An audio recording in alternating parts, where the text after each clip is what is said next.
Bonjour à toi et bienvenue dans cet épisode un peu particulier de la force de continuer. Eh bien, j'ai pris une semaine, je me suis reposé, je me suis déconnecté un peu du podcast et là, je suis de retour avec une énergie et nous sommes toujours dans le défi des gratitudes. C'est le 26e jour sur 30.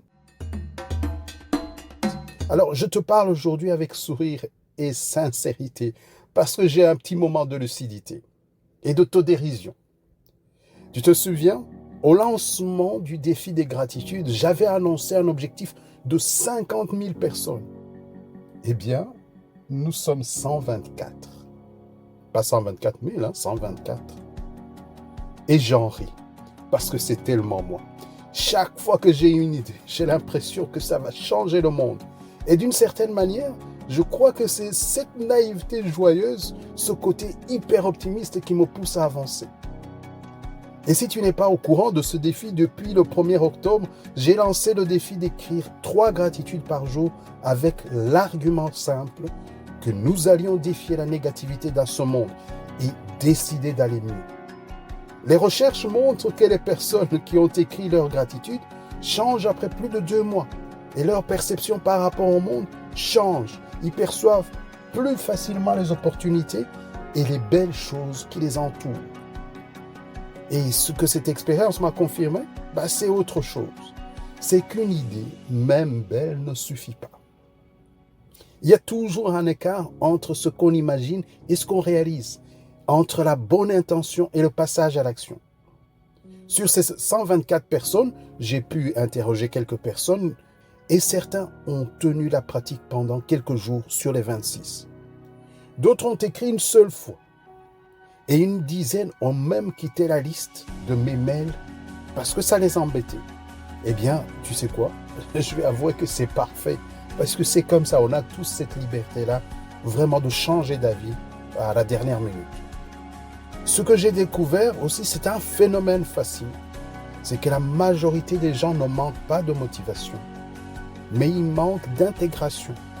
Une cliente m'a, par exemple, confié qu'elle n'arrivait à écrire ses gratitudes qu'une fois par semaine. Et c'est OK. Le plus important, c'est de continuer de garder le rythme. Plusieurs amis m'ont dit qu'ils préféraient les dire lors d'une discussion plutôt que de les écrire. Et une autre personne m'a avoué qu'elle ne comprenait pas du tout l'exercice. Jusqu'à ce que nous discutions et qu'elle le vive dans une vraie conversation. Et puis il y a eu cette minorité magique. Je ne sais pas, ça peut être 10 personnes peut-être. C'est ceux qui ont commencé à pratiquer 5 jours sur 7. Il y en a même qui ont proposé l'exercice à d'autres, au restaurant, avant une réunion ou entre amis. Certains m'ont dit, je l'ai fait avec quelqu'un qui allait mal et ça l'a apaisé. Et là, j'ai su que c'était ça, le vrai succès. Pas les chiffres comme 50 000, mais des moments de transformation vraiment pour les gens qui commencent à utiliser ça auprès des autres. Tu sais, une étude menée à Harvard en 2021 sur la psychologie du changement montre que notre cerveau confond souvent l'idée d'un projet avec sa réalisation. Rien que d'y penser, on sécrète déjà un peu de dopamine. C'est le neurotransmetteur du plaisir. Et le résultat, on a l'impression d'avoir avancé, sans avoir même bougé. Et c'est ça la magie des gratitudes que je proposais au cours de ce mois. Et c'est là que commence le vrai travail, apprendre à passer des idées aux actions.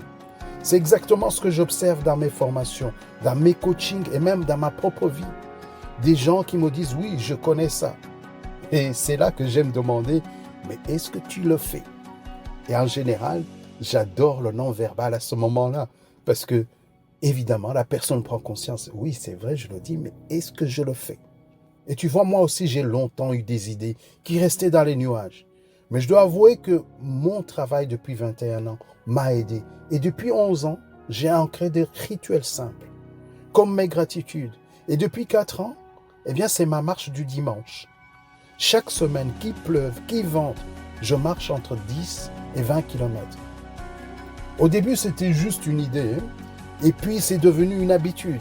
Et puis, une discipline. Et enfin, une mission. Il y a un ami entrepreneur qui m'a un jour partagé ça en me disant « Norbert, je ne te comprends pas. comment peux-tu donner autant de ton temps gratuitement aux autres les dimanches? Et j'ai répondu avec humour, c'est sûrement mon activité la plus rentable. Et à l'époque, je ne gagnais rien avec ça. Mais j'étais profondément aligné. Et je le faisais pour ma santé, pour mon équilibre, pour inspirer d'autres à marcher, à se relever, à continuer, pour notre équipe Marche de la Vie, qui s'occupe justement des marches. Et tu sais quoi? Depuis 2023, je propose des teamwork, c'est-à-dire des marches avec des équipes dans des entreprises.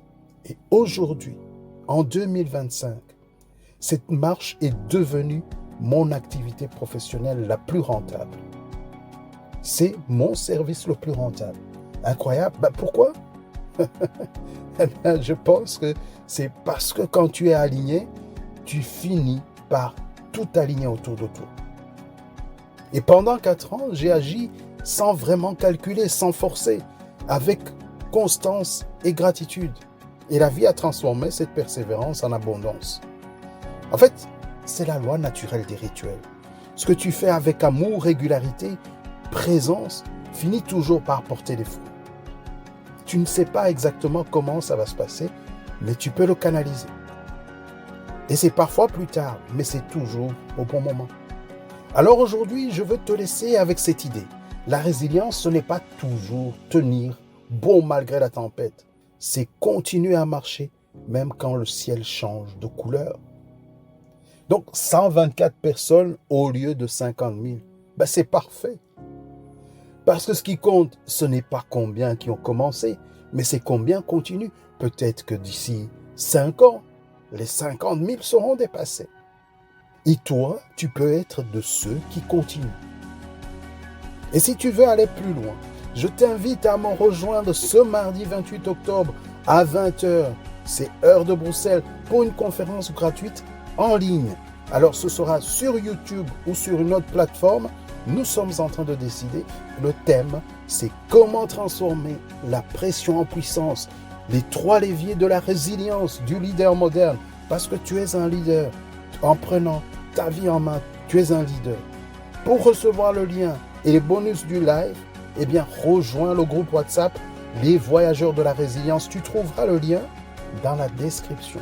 Ce mardi soir, on parlera justement de ça, du passage à l'action, de la puissance des rituels et de cette force tranquille qui naît quand tu fais un pas de plus chaque jour dans la même direction. Quel que soit ton projet de vie, entrepreneur, employé ou ouvrier, tu es bien le leader de ta vie. Merci d'écouter et surtout merci de continuer à croire que la gratitude, la résilience et l'action peuvent changer bien plus qu'une vie. Elles peuvent changer la façon dont on regarde la vie. À mardi soir pour la conférence et je te retrouve dans la force de continuer chaque lundi. À plus!